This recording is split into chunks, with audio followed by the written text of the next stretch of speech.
রাধে রাধে বন্ধুরা, কখনো কি এমন হয়েছে আপনি কোনো জায়গায় প্রথমবার গেছেন, কিন্তু মনে হয়েছে এখানে আমি আগে এসেছি? কোনো মানুষকে প্রথমবার দেখেও মনে হয়েছে এ যেন বহু জন্মের চেনা, অথবা কোনো অজানা ভয় যার কোনো কারণই আপনি খুঁজে পান না। যদি এমন কখনো আপনার সাথে ঘটে থাকে, তাহলে হয়তো এটা কল্পনা নয়, হয়তো এটা আপনার আত্মার স্মৃতি। কারণ শাস্ত্রে বলা হয়েছে মানুষ কখনো সত্যিই মরে না। এই কথাটি স্পষ্টভাবে বলেছেন ভগবান শ্রীকৃষ্ণ। পবিত্র গ্রন্থ ভগবত গীতাতে তিনি বলেছেন, যেমন মানুষ পুরানো পোশাক ত্যাগ করে নতুন পোশাক পরে, ঠিক তেমনি আত্মা পুরানো শরীর ত্যাগ করে নতুন শরীর গ্রহণ করে। তাহলে প্রশ্ন হলো, যদি আত্মা সত্যিই বহু জন্ম নেয়, তাহলে কি কোনো চিহ্ন থাকে? আমরা কি বুঝতে পারি আমাদের আত্মা আগে কোথাও ছিল? আজকের এই ভিডিওতে আমি আপনাকে বলবো এমন 8টি রহস্যময় লক্ষণ যা অনেক সময় প্রমাণ করে আপনার আত্মা আগেও এই পৃথিবীতে এসেছিল। কিন্তু সাবধান, শেষের লক্ষণটি এতটাই গভীর যে সেটা শুনে অনেক মানুষ কেঁদে ফেলেন।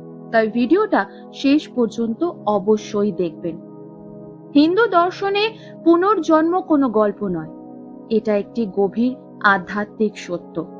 হাজার হাজার বছর আগে ঋষি মুনিরা ধ্যানের মাধ্যমে উপলব্ধি করেছিলেন আত্মা অমর। শরীর জন্মায়, শরীর মরে, কিন্তু আত্মা কখনো ধ্বংস হয় না। শাস্ত্র অনুযায়ী প্রতিটি মানুষের জীবনে ঘটে যাওয়া প্রতিটি কাজ, প্রতিটি ভালো কাজ, প্রতিটি অন্যায়, প্রতিটি অনুভূতি, সবকিছুই আত্মার উপর ছাপ রেখে যায়। এই ছাপকেই বলা হয় সংস্কার, আর এই সংস্কারই পরবর্তী জন্মের পথ তৈরি করে। তাই অনেক সময় আমরা এমন কিছু অনুভব করি যার কোনো ব্যাখ্যা আমরা খুঁজে পাই না, কিন্তু সেই অনুভূতির শিকড় হয়তো লুকিয়ে আছে আমাদের পূর্বজন্মে। ধরুন, আপনি প্রথমবার কোনো শহরে গেলেন, কিন্তু হঠাৎ মনে হলো এই রাস্তা, এই গন্ধ, এই পরিবেশ সবকিছু যেন আগে কোথাও দেখেছেন। এমনকি মনে হলো আপনি জানেন সামনে কি আছে। বিজ্ঞানীরা একে বলেন ডেজা ভু, কিন্তু অনেক আধ্যাত্মিক গুরু বলেন এটা আত্মার স্মৃতির ঝলক।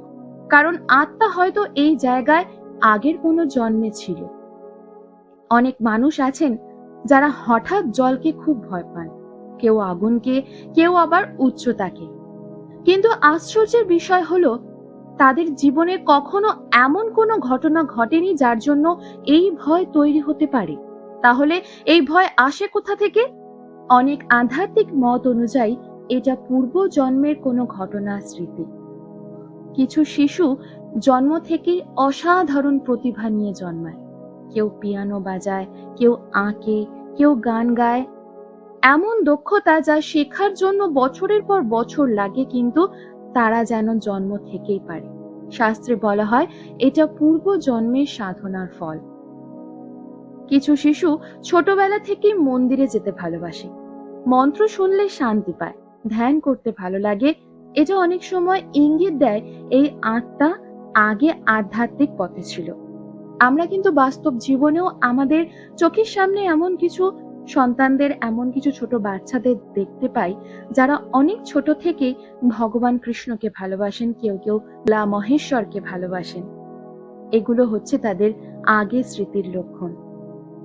আবার কিছু কিছু সময় আমরা এমন স্বপ্ন দেখি যেগুলো বাস্তব জীবনের সাথে মিলে না। কিছু স্বপ্ন আবার এতটা বাস্তব হয় যেন সেটা স্বপ্ন নয়।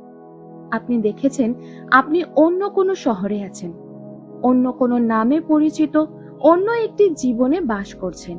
এই স্বপ্নগুলো কখনো কখনো আত্মার পুরনো স্মৃতির টুকরো হতে পারে।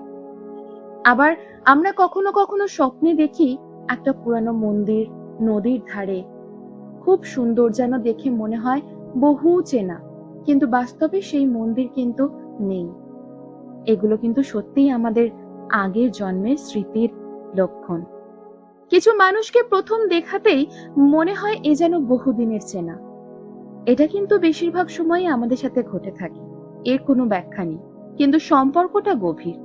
অনেকে বলেন এই মানুষগুলো আমাদের পূর্ব জন্মের আত্মার সঙ্গী।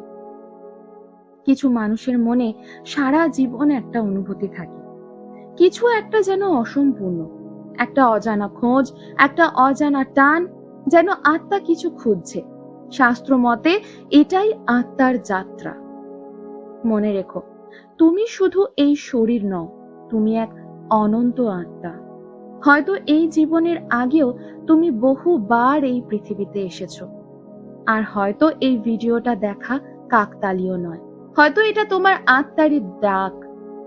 যদি এই লক্ষণগুলোর সাথে তোমার জীবনের মিল খুঁজে পাও, কমেন্টে লিখো আমি আত্মার যাত্রী, আর ভিডিওটা শেয়ার করো, কারণ হয়তো কারো নিজেকে খুঁজে পাওয়ার পথ এখান থেকেই শুরু হতে পারে। আমি আমার নিজের জীবনের দিক থেকে বলতে পারি, আমি বহুবার এমন এমন জায়গায় গেছি যেখানে গেলেই মনে হয় যে এই জায়গাটা কিন্তু আমার পরিচিত, মনে হয় আমি যেন আগেও এখানে এসেছি। আবার কিছু কিছু সময় এমন হয় আমরা কারোর সাথে কোনো কথা বলছি, কিন্তু হঠাৎই আমরা আমাদের স্মৃতির মধ্যে ঢুকে যাই, মনে হয় এই কথাগুলো যেন আগেও হয়ে গেছে। আশা করি এগুলো আপনার সাথেও হয়ে থাকে। আমি এই বিষয়গুলো নিয়ে খুবই কৌতূহল থাকি যে কেন আমার সাথে এগুলো হয়। পরবর্তীকালে আমি জানতে পারলাম যে সত্যিই এই ঘটনাগুলো কিন্তু আমাদের পুনর্জীবনের সঙ্গে যুক্ত থাকে। তাই বলছি, এই ভিডিওটি শেয়ার করুন, যাদের সাথে এই রকম ঘটনা হয়ে থাকে তারাও জানুক, হয়তো তারা আগেও জন্ম নিয়েছিলেন। আমার এই ভিডিওটা ভালো লেগে থাকলে অবশ্যই লাইক, কমেন্ট এবং সাবস্ক্রাইব করুন। জয় শ্রীকৃষ্ণ, রাধে রাধে।